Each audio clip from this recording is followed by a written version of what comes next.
नमस्कार दोस्तों, मैं दीपक शर्मा आपके अपने YouTube चैनल दीपक साइंस क्लासेस में आपका स्वागत है। दोस्तों कैसे हो? आशा करता हूं कि आप सभी अच्छे होंगे, मस्त होंगे, स्वस्थ होंगे और घर पर रह कर के अपनी लगातार तैयारी कर रहे होंगे।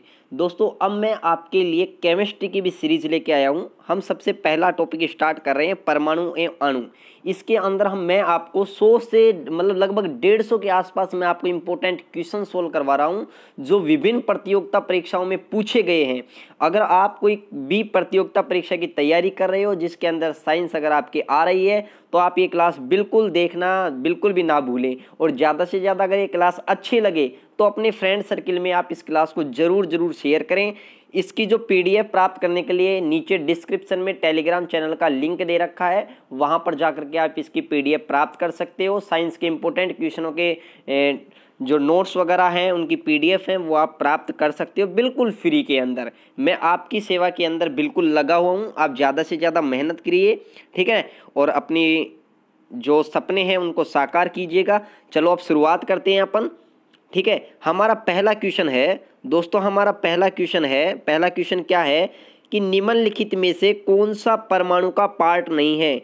इनमें से कौन सा एटम का पार्ट नहीं है वो हमें बताना है कि इलेक्ट्रॉन नहीं है या प्रोटॉन नहीं है या न्यूट्रॉन नहीं है या फोटोन नहीं है। तो दोस्तों ध्यान से समझिएगा, आपको पता है परमाणु होता है वो एक गोलाकार होता है जिसका आकार क्या होता है 10⁻⁻10 मीटर होता है। और आपको पता है परमाणु का जो बीच का सेंटर वाला पार्ट होता है उसे हम क्या कहते हैं बच्चों? उसे हम कहते हैं नाभिक। क्या कहते हैं? नाभिक कहते हैं। और आपको पता है अच्छी तरीके से कि जो हमारे पास में नाभिक होता है उस नाभिक में तो प्रोटॉन और न्यूट्रॉन होते हैं, जबकि इलेक्ट्रॉन इस नाभिक के चारों ओर वर्ताकार कक्षाओं में क्या लगाते हैं? चक्कर लगाते हैं। तो ध्यान से समझिएगा, परमाणु के 3 मूल कण होते हैं। एक हमारे पास में होता है दोस्तों इलेक्ट्रॉन होता है, एक हमारे पास में इलेक्ट्रॉन होता है, एक हमारे पास प्रोटॉन होता है, एक हमारे पास में न्यूट्रॉन होता है। इसका मतलब प्रोटॉन, इलेक्ट्रॉन और न्यूट्रॉन ये तो परमाणु के पार्ट हैं, लेकिन हमारे पास में बच्चों जो फोटोन कण है ये फोटोन परमाणु का पार्ट नहीं होता है। और ये फोटोन किसके अंदर पाया जाता है बच्चों? प्रकाश के अंदर पाया जाता है। याद रखिएगा, फोटोन कण किस में पाया जाता है? प्रकाश में पाया जाता है। और फोटोन के बारे में और इम्पोर्टेंट पॉइंट क्या याद रखोगे? फोटोन के बारे में आप याद रखोगे कि जो फोटोन होता है ना, इस फोटोन का जो वेग होता है वो प्रकाश के वेग के बराबर होता है। और प्रकाश का वेग कितना होता है निर्वात में? 3 × 10⁸ मीटर प्रति सेकंड होता है। और याद रखिएगा फोटोन होता है ना, इस फोटोन का जो विराम द्रव्यमान होता है वो विराम द्रव्यमान कितना होता है? 0 होता है। क्लियर है ये बात? अब मैं आगे क्वेश्चन की तरफ बढ़ता हूँ। नेक्स्ट क्वेश्चन, आप मुझे कमेंट बॉक्स में या लाइव चैट बॉक्स में इसका जवाब दीजिएगा कि नाभिक की खोज किसने की थी। दोस्तों नाभिक की खोज किसने की थी? नाभिक की खोज रदरफोर्ड ने की थी, या नाभिक की खोज डाल्टन ने की थी, या नाभिक की खोज आइंस्टीन ने की थी, या नाभिक की खोज थॉमसन ने की थी? मुझे आप कमेंट बॉक्स में इसका जवाब दीजिएगा। लाइव चैट बॉक्स जो अपनी चल रही है उसके अंदर आप मुझे जवाब दीजिएगा कि नाभिक की खोज किसने की। अगर आप वीडियो को बाद में देख रहे हैं तो आप पॉज कर लीजिएगा, फिर इसका जवाब दीजिएगा ऐसे ही प्रत्येक क्वेश्चन का, ताकि आपको अपनी तैयारी का अच्छे से मालूम हो सके कि हमारी कितनी तैयारी है। बिल्कुल शाबाश।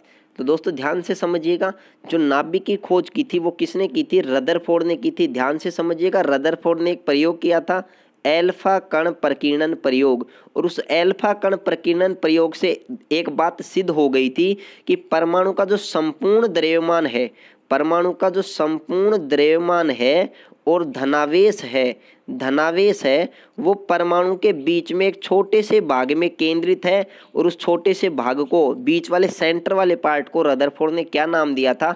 नाभिक नाम दिया था। और बताया था कि नाभिक का आकार होता है वो 10⁻⁻15 मीटर होता है, जो 1 फर्मी मीटर के क्या होता है? बराबर होता है।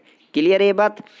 तो रदरफोर्ड ने एल्फा कण प्रकीर्णन प्रयोग के माध्यम से बात बताई थी। और मैं आपको इंपॉर्टेंट बात बता दूं, रदरफोर्ड ने अपना एल्फा कण प्रकीर्णन प्रयोग के अंदर सोने की पन्नी काम में ली थी। सोने की पन्नी पर किसकी बौछार करवाई थी? एल्फा कणों की बौछार करवाई थी। क्लियर? उसके बाद में अगर मैं बात करूं तो देखो यहाँ पर और ऑप्शन पर बात करते हैं। आइंस्टीन ने प्रकाश विद्युत प्रभाव की व्याख्या की थी, इसलिए आइंस्टीन को नोबेल पुरस्कार मिला था। डाल्टन ने सबसे पहले क्या दिया था? परमाणु सिद्धांत। याद रखना, परमाणु सिद्धांत सबसे पहले किसने दिया था? जॉन डाल्टन ने।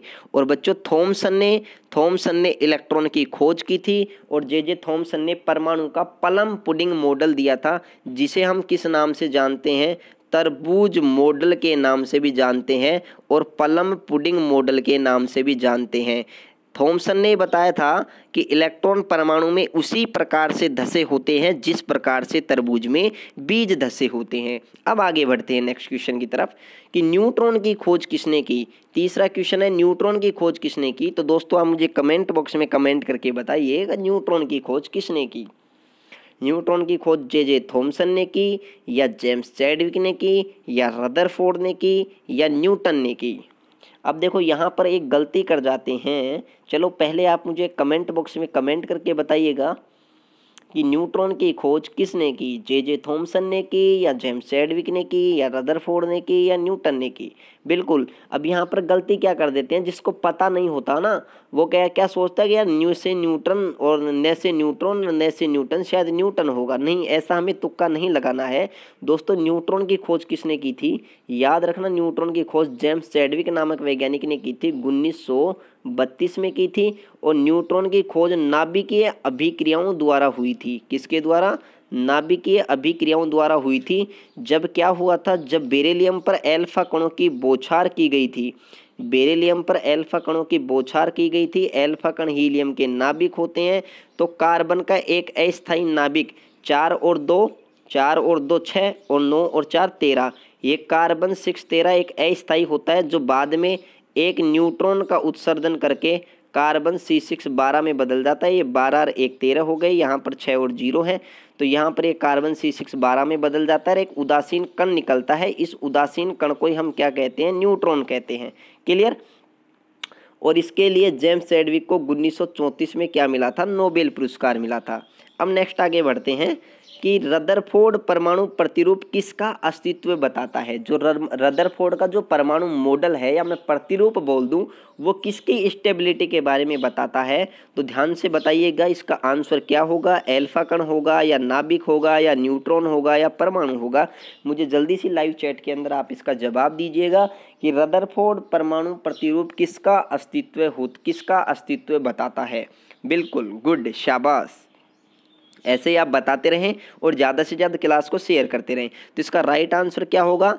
नाभिक। तो बच्चों रदरफोर्ड का परमाणु मॉडल होता है, वो नाभिक के बारे में बताता है। इंपॉर्टेंट क्वेश्चन है। नाभिक की खोज किसने की थी? रदरफोर्ड नामक वैज्ञानिक ने ही की थी।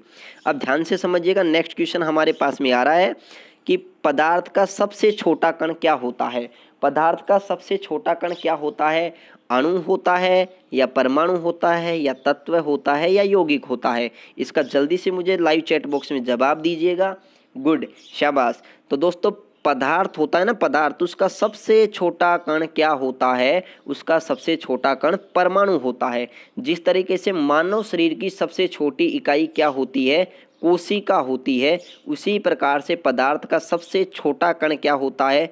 परमाणु होता है। जिस प्रकार से कोशिकाएं, एक प्रकार की कोशिकाएं मिलकर के उत्तक का निर्माण करती हैं, उसी प्रकार से परमाणु आपस में मिलकर किसका निर्माण करते हैं? अणु का निर्माण करते हैं। ये बात भी आप ध्यान रखना।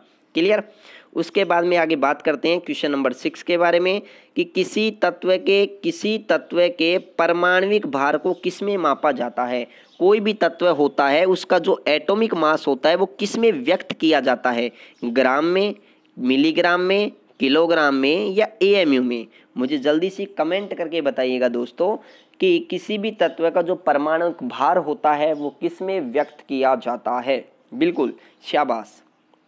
हाँ, तो इसका राइट आंसर क्या होगा? इसका राइट आंसर होगा एएमयू में। तो दोस्तों याद रखिएगा, परमाणविक कोई भी तत्व है उसका परमाणविक भार एएमयू में व्यक्त किया जाता है। एएमयू, जिसकी फुल फॉर्म है atomic mass unit. Atomic mass unit. A का मतलब यहाँ पर हमारे पास ए का मतलब एटॉमिक, एम का मतलब मास, यू का मतलब यूनिट। आजकल इसे केवल एएमयू की जगह केवल यू भी लिखते हैं। यू का मतलब क्या होता है? यूनिफाइड। क्या होता है? यूनिफाइड होता है। याद रखिएगा दोस्तों, इस एएमयू का निर्धारण होता है, वो निर्धारण किसके द्वारा होता है? कार्बन C612 समस्थानिक के द्वारा। इस बात को भी आप याद रखिएगा। एएमयू के निर्धारण में कार्बन का कौन सा समस्थानिक काम में लिया जाता है? तो याद रखिएगा कार्बन 12। और एक इम्पोर्टेंट क्वेश्चन और है यहाँ पर, और वो इम्पोर्टेंट क्वेश्चन क्या है कि जो हमारे पास में जीवाश्म की आयु का पता, जीवाश्म की आयु का पता या फिर मैं कहूँ उसको पता लगाने के लिए एक विधि काम में लेते हैं जिसका नाम है कार्बन डेटिंग विधि। कार्बन डेटिंग विधि, कार्बन डेटिंग विधि में या जीवाश्म की आयु का पता लगाने के लिए कार्बन 14 समस्थानिक का क्या किया जाता है? प्रयोग किया जाता है। इस बात को भी आप ध्यान से समझिएगा। क्लियर ये बात? अब नेक्स्ट अगले क्वेश्चन की तरफ बढ़ते हैं अपन। नेक्स्ट क्वेश्चन अपने पास में कि एक्स किरणों की खोज किसने की? तो दोस्तों याद रखिएगा, चलो आप मुझे इसका कमेंट बॉक्स में जवाब दीजिएगा कि एक्स किरणों की खोज किसने की? एक्स किरणों की खोज किसने की? एक्स किरणों की खोज फैराडे ने की, या रोंजन ने की, या डेवी ने की, या लेवोसिए ने की? बिल्कुल शाबाश। और क्लास को ज़्यादा से ज़्यादा शेयर करें। चैनल को सब्सक्राइब नहीं किया है तो सब्सक्राइब करना बिल्कुल ना भूले। हाँ बिल्कुल। तो दोस्तों एक्स किरणों की खोज किसने की थी? रोंजन ने की थी। याद रखना, एक्स किरणों की खोज विल्हेम रोंजन ने की थी। और याद रखना, सबसे पहले नोबेल पुरस्कार प्राप्त करने वाले व्यक्ति भी यही थे। इनको सबसे पहले सन 1900 के अंदर नोबेल पुरस्कार मिला था। ठीक है ना, इस बात को भी याद रखना। और याद रखना फैराडे, माइकल फैराडे, इन्होंने विद्युत चुम्बकीय प्रेरण के नियम दिए थे। किसके नियम दिए थे?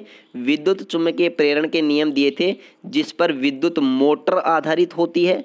विद्युत मोटर आधारित होती है। और क्या आधारित होता है? विद्युत जनित्र, जिसको हम जनरेटर बोलते हैं अपनी भाषा में।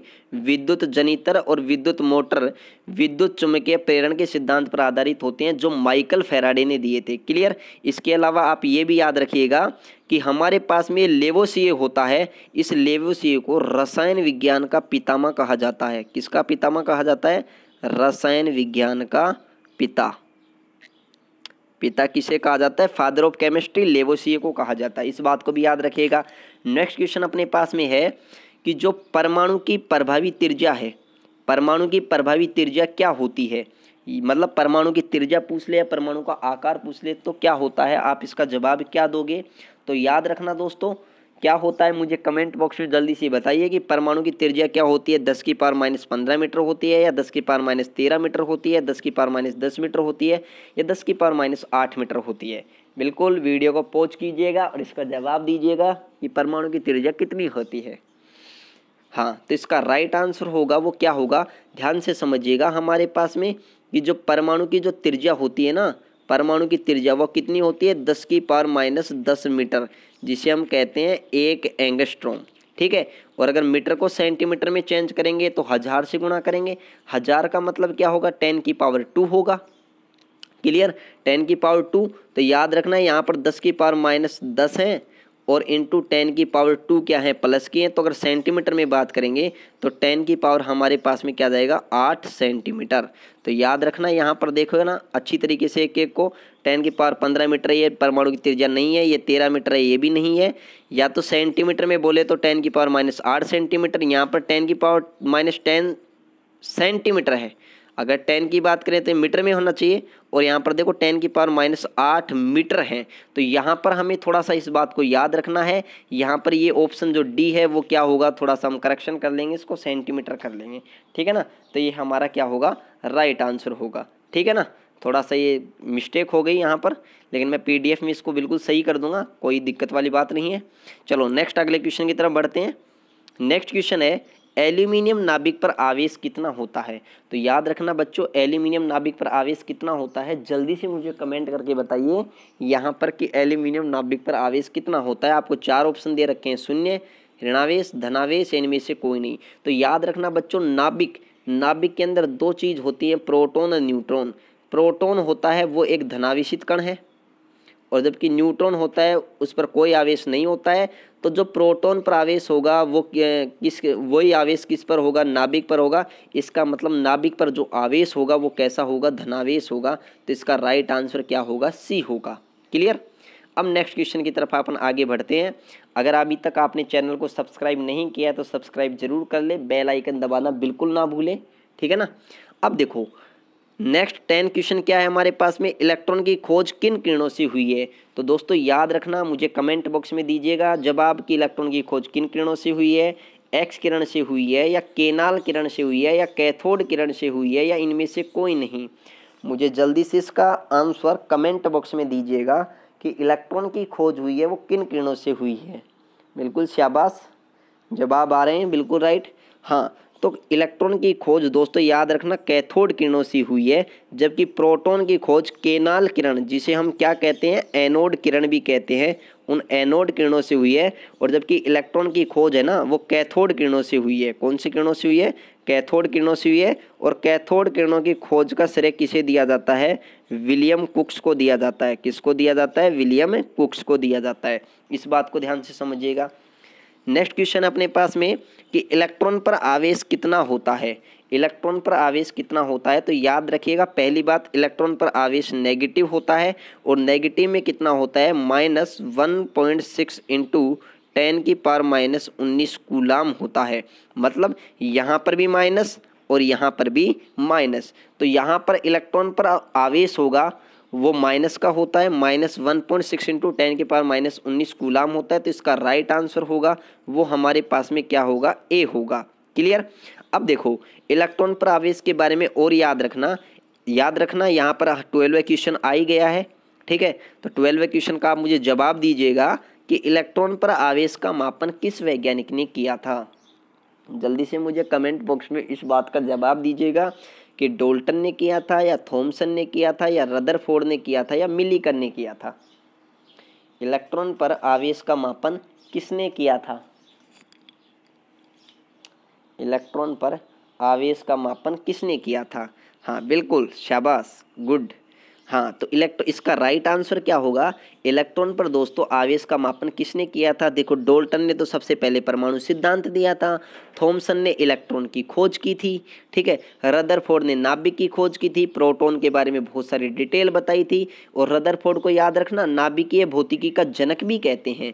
और दोस्तों इलेक्ट्रॉन पर आवेश की गणना किसने की थी, मिलिकन ने की थी। और मिलिकन ने एक प्रयोग किया था, उस प्रयोग का नाम क्या है, तेल बूंद प्रयोग, ऑयल ड्रॉप्स एक्सपेरिमेंट, ठीक है ना। इस प्रयोग के माध्यम से मिलिकन ने इलेक्ट्रॉन पर आवेश का मापन किया था। क्लियर।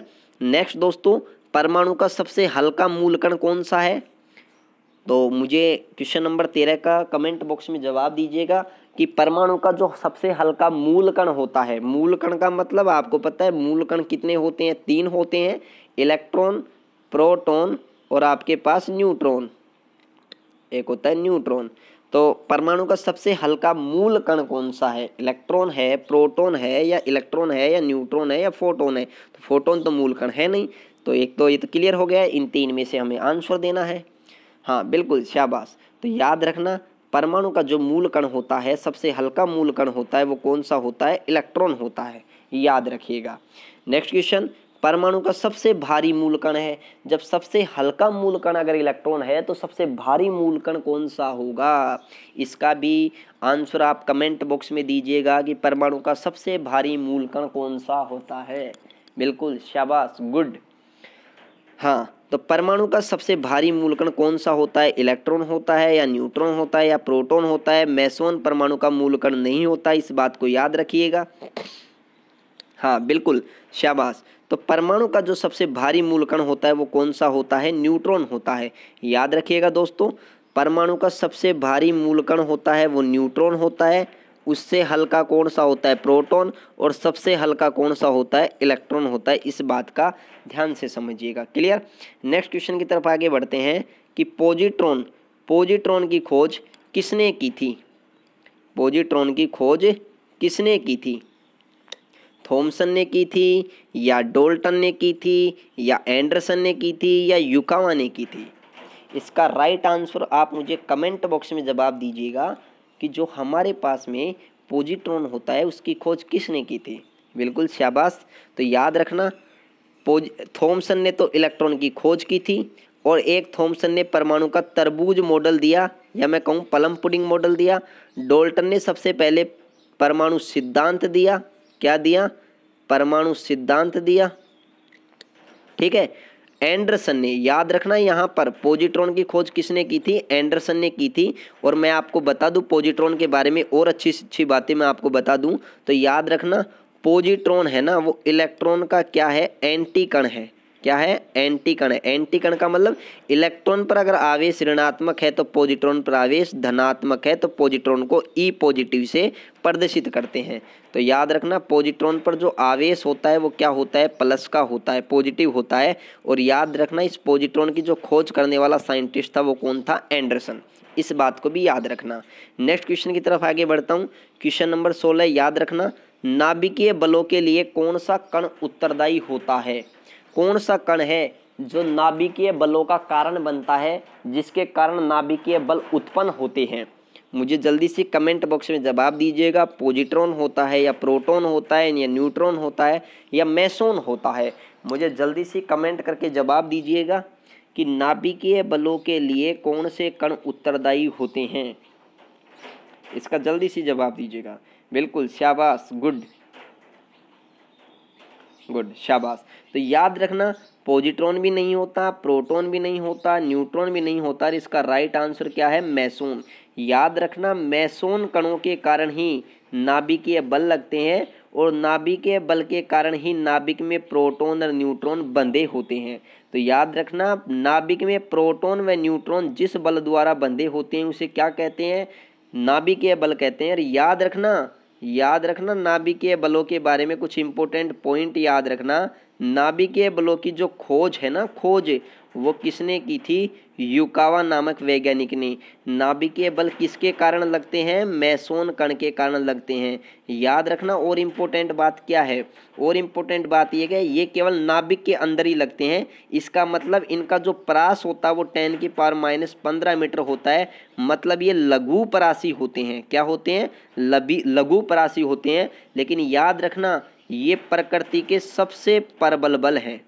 अगर प्रकृति का सबसे प्रबल बल की बात की जाए तो वो बल कौन सा है? नाभिकीय बल है। ठीक है। लेकिन इनकी परास बहुत कम होती है, छोटी सी रेंज में कार्य करते हैं। ये लगभग 10⁻⁻15 मीटर दूरी पर ही कार्य करते हैं, मतलब केवल नाभिक के अंदर ही कार्य करते हैं। और इसकी खोज युकावा नामक वैज्ञानिक ने की थी। क्लियर।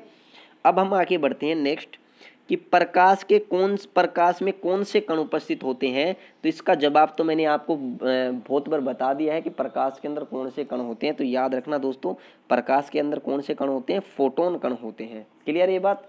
उसके बाद हम नेक्स्ट क्वेश्चन के बारे में आगे बढ़ते हैं। नेक्स्ट क्वेश्चन का जवाब दीजिएगा आप मुझे कि जो हमारे पास में परमाणु के बारे में सर्वप्रथम किसने बताया था? कि परमाणु के बारे में सबसे पहले किसने बताया था? डाल्टन ने बताया था, या महर्षि कनाड ने बताया था, या कात्यायान ने बताया था, या ल्यूसिपस ने बताया था? क्लियर। तो सबसे पहले परमाणु के बारे में किसने बताया था? आपको ये क्वेश्चन बताना है और इसका आंसर आपको कमेंट बॉक्स में भेजना है जल्दी से जल्दी कि किसने सबसे पहले बताया था। तो इसका राइट आंसर क्या होगा? इसका राइट आंसर होगा दोस्तों महर्षि कनाड ने। याद रखना परमाणु के बारे में सबसे पहले हमारे भारतीय दार्शनिक महर्षि कनाड ने लगभग 600 ईसा पूर्व ही बता दिया था कि जो परमाणु होता है वो एक क्या होता है? अविभाज्य कण होता है। क्या होता है? अविभाज्य कण होता है। और इस बात की जानकारी इनके द्वारा एक रचित ग्रंथ है वैशेषिक। इस वैशेषिक ग्रंथ में इस बात की जानकारी मिलती है कि पदार्थ का सबसे छोटा कण होता है वो परमाणु होता है, जो कि क्या है? अविभाज्य है। किसके अनुसार? महर्षि कनाड के अनुसार। जबकि वर्तमान में परमाणु क्या है दोस्तों? विभाज्य कण है, जो 3 मूल कणों के अंदर क्या होता है? विभाजित होता है। क्लियर ये बात। इन्होंने सबसे पहले बताया था लगभग 600 ईसा पूर्व। ये बात याद रखना। क्लियर। नेक्स्ट क्वेश्चन है दोस्तों कि नाभिक के अवयव कौन से हैं? नाभिक के अवयव कौन से हैं? इसका मतलब आपको ये बताना है कि नाभिक किन से मिलकर बना होता है, नाभिक के अंदर कौन कौन से होते हैं। अवयवी कण होते हैं? Electron proton, electron neutron, proton neutron या प्रोटॉन न्यूट्रॉन व इलेक्ट्रॉन। तो इसका राइट आंसर आप मुझे कमेंट बॉक्स में सेंड कीजिएगा कि नाभिक के अवयव कौन से होते हैं। बिल्कुल, शाबाश, गुड। हाँ बिल्कुल, तो याद रखना दोस्तों, नाभिक होता है वो परमाणु का बीच का सेंटर पार्ट होता है जिसके अंदर दो कण होते हैं, एक प्रोटॉन और एक न्यूट्रॉन। बाकी इलेक्ट्रॉन नाभिक के चारों ओर वर्ताकार कक्षाओं में चक्कर लगाते हैं। तो याद रखना, नाभिक के अवयव केवल और केवल क्या होंगे? प्रोटॉन व न्यूट्रॉन होंगे। तो इसका राइट आंसर क्या होगा? सी होगा। अब आगे बढ़ते हैं। हमारा आज का लास्ट क्वेश्चन है कि एल्फा कण क्या होते हैं? एल्फा कण होते हैं, इसका मतलब आपको ये बताना है एल्फा कण उदासीन होते हैं या ऋणावेशित होते हैं या धनावेशित होते हैं या उपरोक्त में से कोई नहीं। आप मुझे इसका राइट आंसर कमेंट बॉक्स के अंदर सेंड कीजिएगा। इसका राइट आंसर क्या होगा? बिल्कुल, शाबाश, गुड गुड। तो इसका राइट आंसर क्या होगा? याद रखना, एल्फा कण होते हैं वो धनावेशित होते हैं दोस्तों। क्या होते हैं? धनावेशित होते हैं। और याद रखना, एल्फा कण क्या होते हैं? एल्फा कण हीलियम के नाभिक होते हैं, द्विधनावेशित होते हैं। ठीक है ना? याद रखना, सबसे इंपॉर्टेंट बात है, ये क्या होते हैं? हीलियम के नाभिक होते हैं। क्या होता है? हीलियम का नाभिक होता है जो धनावेशित होता है और इन पर जो आवेश होता है वो प्लस का 2 इकाई होता है। क्या होता है? प्लस का 2 इकाई होता है, धनावेशित होता है। ये बात याद रखना। क्लियर? तो आज हम इस क्लास को यहीं तक रखते हैं, फिर मिलते हैं अपनी नेक्स्ट क्लास में। इसके आगे हम बात करेंगे, इसके आगे इंपॉर्टेंट क्वेश्चनों के बारे में बात करेंगे। तब तक आप घर पर रहिए, स्वस्थ रहिए, मस्त रहिए, माता पिता की सेवा कीजिएगा और जो अपनी मन लगा करके पढ़ाई कीजिएगा और अपने सपनों को साकार कीजिएगा। अगर आपको क्लास अच्छी लगी है तो अपने मित्रों के पास में ज़रूर शेयर कीजिएगा। पीडीएफ के लिए मैं आपको नीचे डिस्क्रिप्शन में लिंक दे रखा हूँ, वहाँ पर आप टेलीग्राम चैनल को ज्वाइन कीजिएगा और वहाँ से आपको पीडीएफ मिल जाएगी। मिलते हैं अपनी नेक्स्ट क्लास में, तब तक आप सभी का बहुत बहुत धन्यवाद।